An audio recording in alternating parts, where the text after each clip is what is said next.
Hello everyone, welcome back to my channel. My name is Rain. If you are new here, I'm in recovery from anorexia. Today I'm doing a vlog of just today. It's my first day back in a school environment. I am taking English classes for my English GCSE so I can get into college next year. I am incredibly nervous. So for my school experience, I was always in and out of school due to being unwell. I'm nervous, but I'm also excited because I want to improve everything. I love learning. It's my favourite thing in the whole entire world. So when I kept missing school, I was really upset because I loved it. I love learning, but I just hated the people. So I've woken up and I've gotten dressed. I've not done my makeup yet, but I've had a shower and done my teeth and stuff. I'm gonna have breakfast and I've just fed Ollie. And then I'm going to do my makeup and my bag, and I'll go get an iced coffee before I have to leave.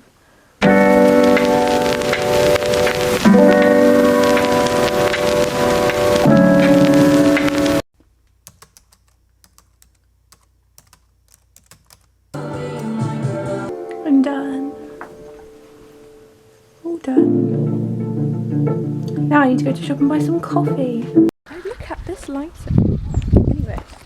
Good morning, or well, it's already been a morning. I'm currently on my way to going iced coffee because it's the only coffee I drink, and they do like hot coffee there, but I don't like hot coffee. I had an obsession with it when I first started recovery, and now it's just so. I'm on my way to get iced coffee because it's amazing. This is the outfit and the makeup. It matches my top because I'm so cool. I am nervous and excited. I love learning, and I've said this already, but it's literally my favourite thing in the whole world to do. I love learning. It's incredible. It makes me happy. However, I don't like people. So when I was homeschooled, it was so much easier because I didn't have to see people. So Grandma, hello. They live next to me. Anyway, what I was saying was, I love learning, but I dislike people that I learn with. So I'm nervous because I'm just genuinely, I'm a social person, yeah. When I don't know them, I'm really bad at talking to people. Right, I'm really bad at talking to people when I don't know them. So this is nerve-wracking. But it's fine. I can do this. And if you heard that high-pitched beat, that is a cat scarer.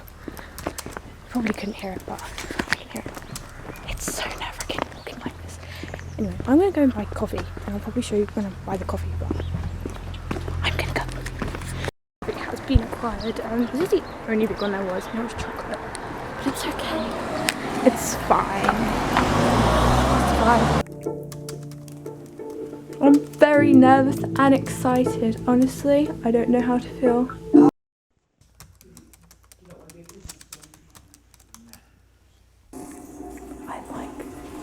halfway through, so we are almost done.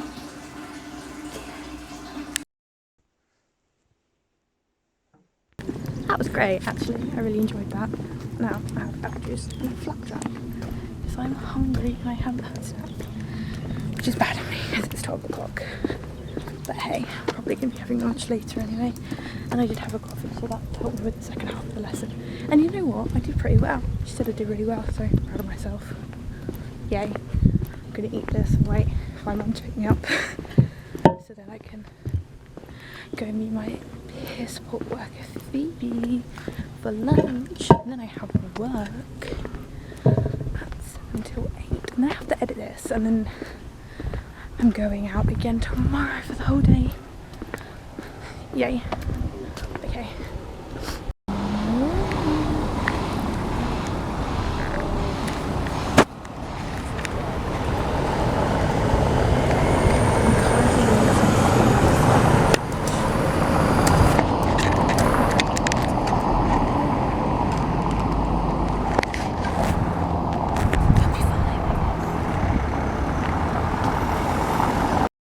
Although that does kind of identify me, but oh well. But This is for the holding tides of the world.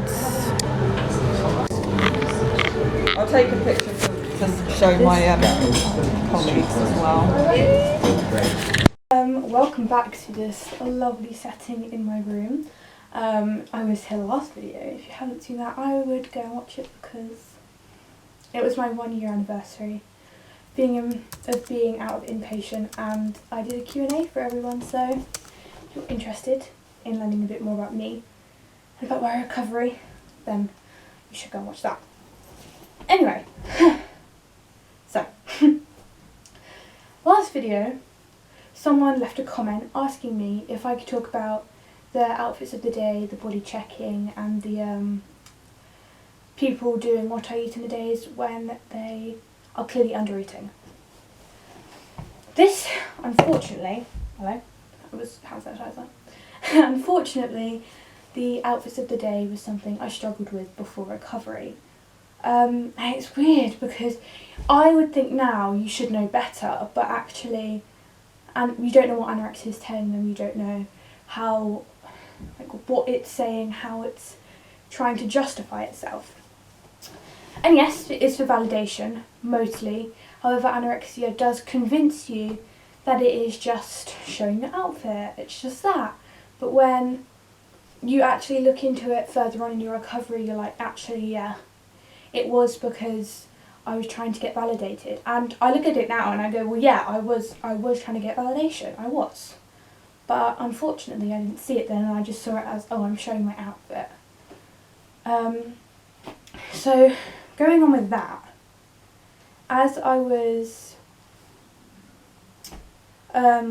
commented on and told people told me that I looked unwell and everything.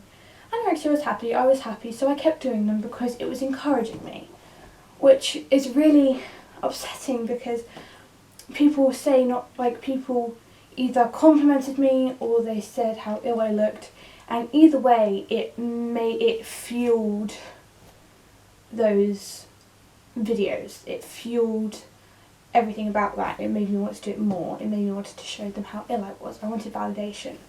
I wanted people to look at me and think, oh my god, you know, I wanted that. Which doesn't make any sense because I don't know why I would want that now. Looking back now, I think, why would I want that? It's horrible. So yeah, that's the way I stand on it. Is I can understand where people are coming from when they say, but I'm not body checking. I can understand that because I was there. But at the same time, I know that it is body checking now that I look back at it. And I know it's easier said than done to tell someone to not do it and to tell them that they should know better when actually they don't know because they're still very much in their eating disorder, whether they're in recovery or not. This is going with the videos I see going like, this is then and this is now, or the Instagram post, this is then and this is now. That is looking for validation. I've seen videos on TikTok when I had TikTok of people posting them deep in their eating disorder at their lowest. And I'm like, well done for getting yourself better, but you should not have to show yourself sick in order to be validated. You don't need validation from anyone else. You don't need to show your sick body. You really shouldn't even have those pictures of yourself when you were that ill. You shouldn't have body checks on your phone. That's not right. And I said that when I started in recovery onto a lot of people's posts, and they were just saying, can you just let me have my own journey? And I'm like, you can have your own journey without showing how ill you are, without showing things that are very unnecessary and very triggering.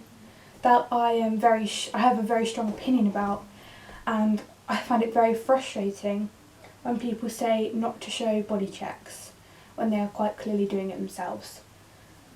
So, with that being said, I could speak about this for hours, but that's just a quick summary. I say quick. That's just a summary of what I think about that stuff. Onto the what I eat in a days. Again, last year when I was in fake recovery, I started a TikTok account going, "This is what I eat in a day," and unfortunately it was a very little amount, and it was horrible how little it was. Same with the people showing it when they're not eating enough. If you're not eating enough, then do not show it on the internet. Just that is it. Especially don't show if you don't eat all of your food, because that's just stupid, and I don't need to know that. No one needs to know that. You're just doing that for validation, and you shouldn't show calories. I've seen a lot of videos, people going, so what I eat in a day in recovery, and then at the end it shows I've had X amount of calories, and I'm like, well, why do I need to know that? That's not helping me, that's not helping you. It's literally just hurting and triggering everyone. So just stop. And another thing, what else was I going to say? Something else. Hold on, I'm thinking. Oh, and about this wanting to be ill thing. Oh, and this inpatient number 231, whatever. Don't say how many inpatients you've been in, don't say how many times you've been tube fed, don't say how many times you've been in the hospital, don't say how low your heart rate was, how low your blood pressure was. It doesn't matter, and it doesn't make you any more valid than a person that hasn't had any of that. It is just triggering, and it's not even helping you. If you're recovered, like you say you are, then you shouldn't have to say all of that stuff for you to feel valid. You should know that no matter what, you are valid. Yeah. I'm very passionate about this, in the sense that throughout the years, even when I wasn't recovering, I knew that people doing that was wrong and hindering people that was recovering. And it's just not fair. And I knew what I was doing, or anorexia knew what it was doing, but at the same time I didn't believe, like I wasn't aware, which is sad, because I really wish I was, so I could have helped. I would have stopped so many people and myself being triggered. There was another thing I was going to say. Hold on.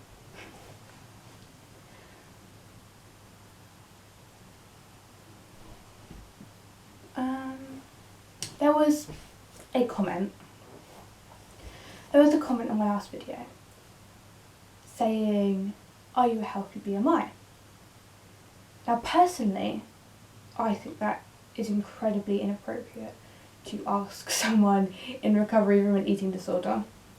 I still get triggered. No matter what my weight, I can get triggered. I don't know my BMI, and quite frankly, I don't care. It doesn't matter, because BMI is straight BS anyway. It was made in the 1800s by a man. Your BMI is different on every single planet. On the moon it will be less because there's less gravity. So really it doesn't make a difference what your BMI is, because it's not right. It's incorrect. It's drastically incorrect. It's not right. And the fact that she went on saying that must mean I'm overweight if everyone thinks it's inappropriate to ask. I don't know how my body concerns you. It's my body, and the only people it should concern is me, my family, and my team. Not you. None of you should be concerned about my body and my weight. Okay? I can tell you now that I'm healthy, and that I have energy, and that I am alive, and I am living, and I'm not surviving. That's all you need to know. You don't need to know my weight, my BMI, my blood pressure, my heart rate, my temperature. You don't need to know any of that. It's irrelevant to you. And I know it's hard, because before I started recovery, I was obsessed with everyone else's weight. To the point where I was mad at them for gaining weight, because I thought, no, you're getting fat. And I can understand where you're coming from, and I can understand the fear you are feeling behind the BMI. But if I'm completely honest with you right now, it doesn't matter. It literally doesn't. It's stupid.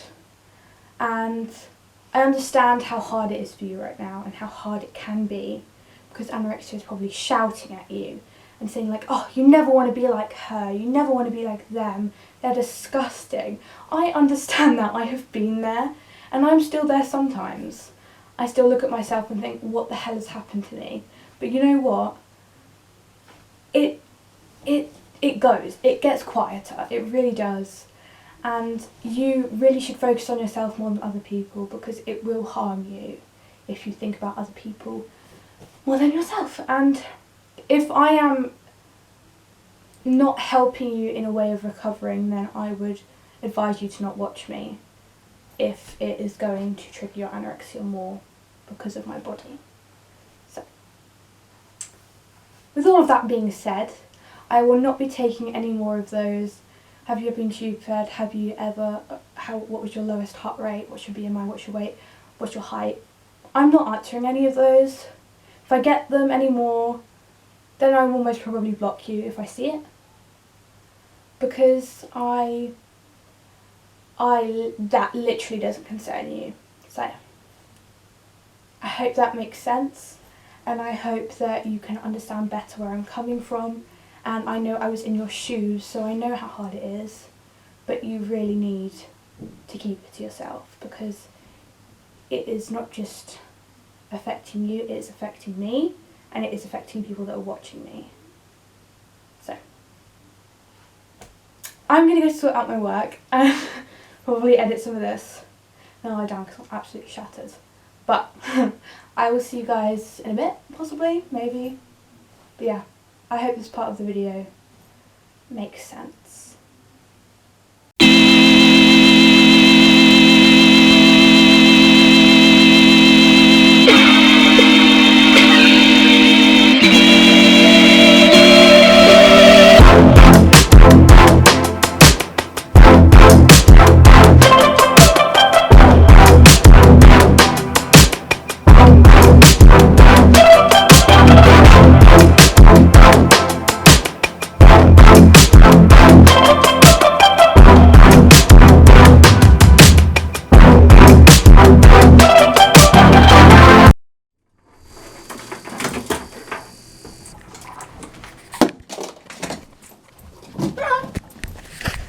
Do you know the awesome photos I took?